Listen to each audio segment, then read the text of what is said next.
যুগ যুগ ধরে মানুষ মেনে এসেছে এই মহাবিশ্বে এলিয়েন বলে কিছু আছে। আবার অনেকজন বলে এসব বলে কিছু নেই।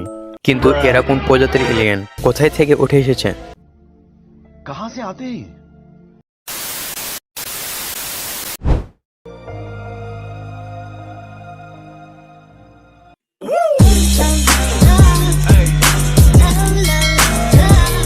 Hello guys, welcome back to another video.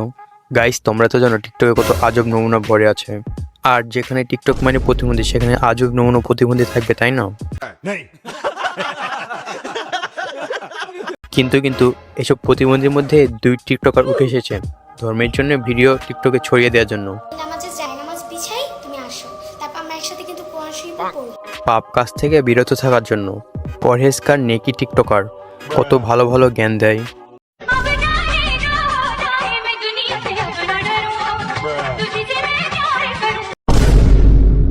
আরে আরে, এটা কেমন নেকি আন্টি?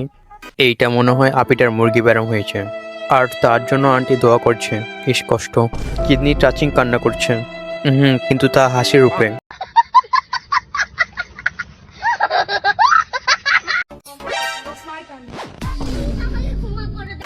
আইলা, দোয়া করার নতুন পদ্ধতি। আপডেট জেনারেশনের দোয়া, এটা কেউ ভুল ভাবো না। আচ্ছা, একমাত্র আল্লাহই আপনার জন্য সঠিক চিন্তা ভাবনা করবে। আচ্ছা, ঠিকই বলেছে, কিন্তু নিজের চিন্তা ঠিক না থাকলে উপর আলার দোষ দিয়ে কি লাভ আছে?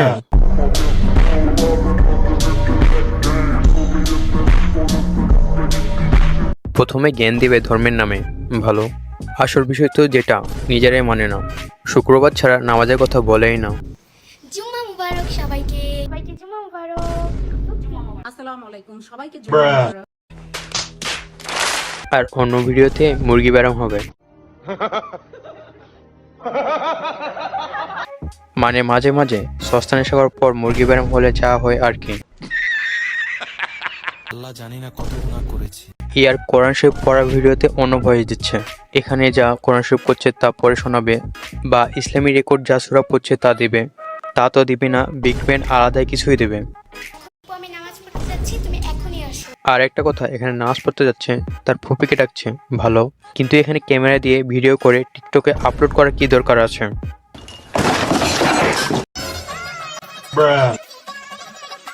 ভাই ইয়ার এসব মানে ইয়ার এটা তো টাট্টিও না, গোবর। ফুল হেগে দিয়েছে। এইসব মহাজ্ঞানী অন্তরামী প্রতিবন্ধীদের ইউএফও করে দুর্ভয়ে পাঠিয়ে দেওয়া উচিত।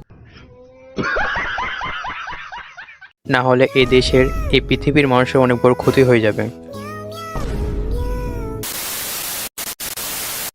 ভিডিও শেষ। Thanks for watching. And also video ভালো লাগলে কমেন্ট আর সাবস্ক্রাইব করে দিও। Stay happy, stay healthy, by.